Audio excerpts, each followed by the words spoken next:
Not only South Florida, but Texas, you name it, she's been there. She's one of my favorites. She's gonna bring the house down. I want you guys to give her a warm welcome, Kelly Brothers. Can you make some noise for the one, the only, Miss Giovanni Neal?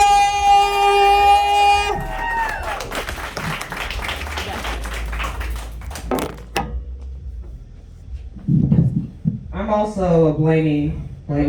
They call me Blame Girl, by the way. Yeah. So, ladies, are y'all glad y'all came here instead of the white reggae? Yeah. I thought y'all might like it here better. What did y'all think about Sin Sage? Right? Oh my God, loved you. But I gotta say, I felt a little pressure when she asked us to clap with her. I had a hard time with that. I was like, am I gonna be on beat? Yo, I'm black, but I'm culturally white, you know? It happens if you grow up in the suburbs. They don't teach you black history or how to dance. They teach you yoga, how to hate minorities. So I'm very flexible. And I stormed the Capitol on January 6th. Thank you. I'm just kidding. You didn't see no black ladies at the Capitol on January 6th. And I gotta tell you, I've never used the N-word more than when Donald Trump was president. Every other day, I'd be like, this nigga here. This nigga here. And now I really only use that phrase for Kanye. He's the new nigga. I stopped using the N-word for a while when I was in my 20s. But then I had to start using it again. And it's because I became a teacher. Any teachers in the house? You're a teacher? But you know, teachers, they gotta use it. You have to use it for learning to occur, you know, these days. The kids would use it for everything. They'd be like, yo, pass me that nigga. You'd be like, that nigga Abby? They'd be like, no, the Bunsen burner. I was like, wow, at least that nigga know what a Bunsen burner is, right? Learning is occurring is what I'm saying. It happens. So yeah, y'all, my name is Giovanni. You heard that right. It's pronounced Giovanni. Say it with me, Kelly Brothers. Giovanni. Come on, y'all were a little slow on that. Let's say it together. One more time. 1, 2, 3. Giovanni. That's right. I asked my parents though, why? Why would you give me an Italian man's name? Why? They were like, it's a man's world. I want you and your sisters to be able to get jobs. Yo, she's trying to listen to the comedy. I'm sticking up for you. She's trying to listen. You should listen too. Y'all talking over there. What are y'all talking about?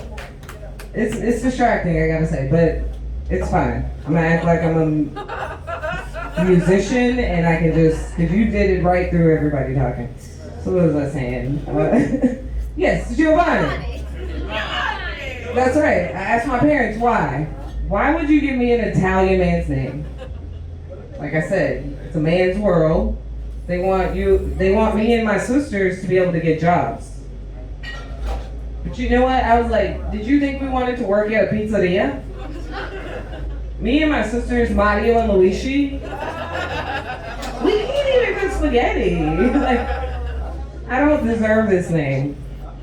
But then I get to thinking about it, and I might deserve this name because, like an Italian man, I'm very aggressive.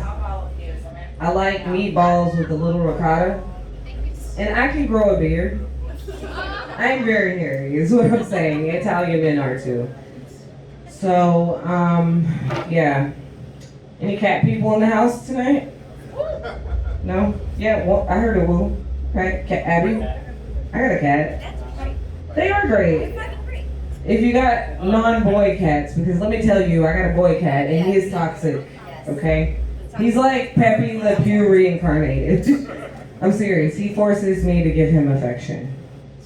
If he was a human boy, he'd be in jail. But yo, he's a cat, so I do it. He loves this one move where I grab his head real tight like this and I stroke it over and over again. And then I think to myself, I'm giving a reluctant hand job.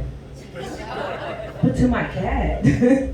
And there's no dick, just pussy tonight, you know?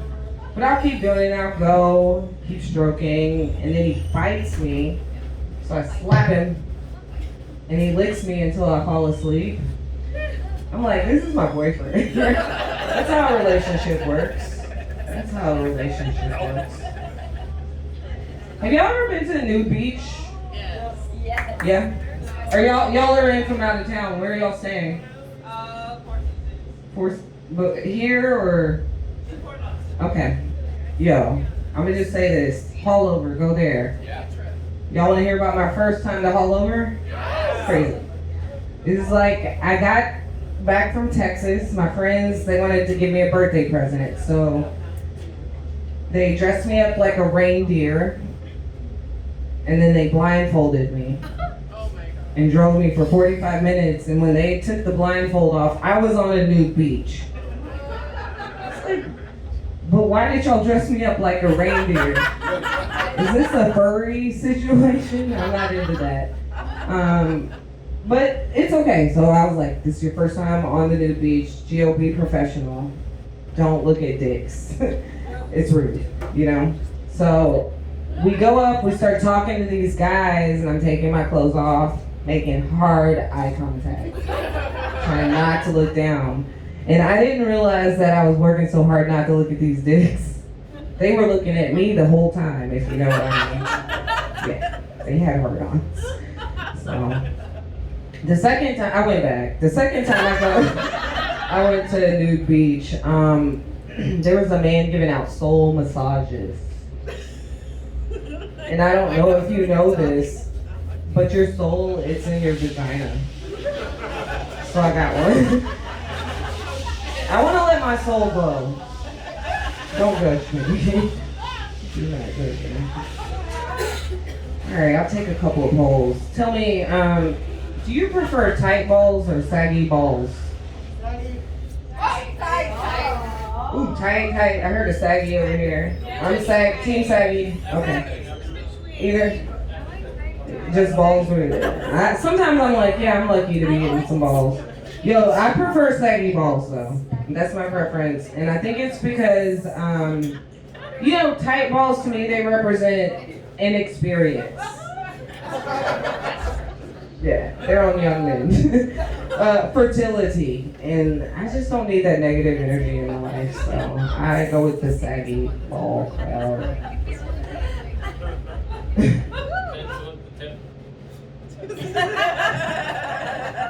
I don't know what he said, but it sounded funny. Have y'all ever, ladies, have you ever noticed that guys offer dick like all the time? Yeah, I have too. I feel like they're always offering dick. They offer dick like a homeless person would offer to wash your windows. And then we'll call you a whore for getting your windows washed a couple of times a week, you know? Yeah. Doesn't matter. Doesn't matter. I don't know. I'm over 40. I've never been married. No kids. Yo, I am openly promiscuous now. I'm a hoe for sure. You know? I have no one to embarrass. But you know, like a good hoe, you gotta get an STD test. And I got one a couple of weeks ago. It is responsible. But they made me take a no-hoe contract. Yeah. They made me promise not to be a hoe. I had to wear protection and I have multiple partners. I am in material breach of my contract. I won't tell you all, but I gotta say, these guys outside just, I give off whole energy clearly because these guys outside just asked me if I wanted to do a train with them. I was like, what? I'm 43. I can handle one car. Does that qualify as a train? Yeah. I give off whole energy. I just wanted those 4 guys to keep me warm. Not like that, but they offered, so. Yeah. Alright, dating, online dating. I gave it up like 4 years ago. Let me tell you why. I went out, one of the last guys I went out with, he was really hot. And he'd always talk about his big dick, right? But he broke up with me because I was not a Christian. It said so on my profile, but he still broke up with me because I wasn't a Christian. And I was like, you keep talking about your big dick. Okay, I'm not a Christian. But he sent me this YouTube video of a sermon. And I was like, what's the context here? He's like, I just want you to see the glory of God. I was like, oh, is that what you call that big dick? I want to see it. I want to see it. Yeah. And then one of the other dates I went on with, it was this guy, Mr. Patel. Y'all, he had a heart attack on our date. Yeah, girl. I didn't call 911 because I thought he was faking. So he had a heart on. So I jacked him off. I thought I was being a good Samaritan on the date. But he died. And I got charged with manslaughter. They said I beat him to death. Yeah. I'm on probation. So. That's why I don't go online to date anymore. I can't. I know. It's crazy. Alright, let me get another poll in here. Does anybody have panic attacks? Yeah. I knew it. There's a lot of white people. I mean, no shade. My white friends, they have panic attacks too. But over crazy things like being late, Starbucks. Not me. I only have a panic attack if I'm like checking my bank account, if the cops are behind me, or if a man asks me for a blowjob.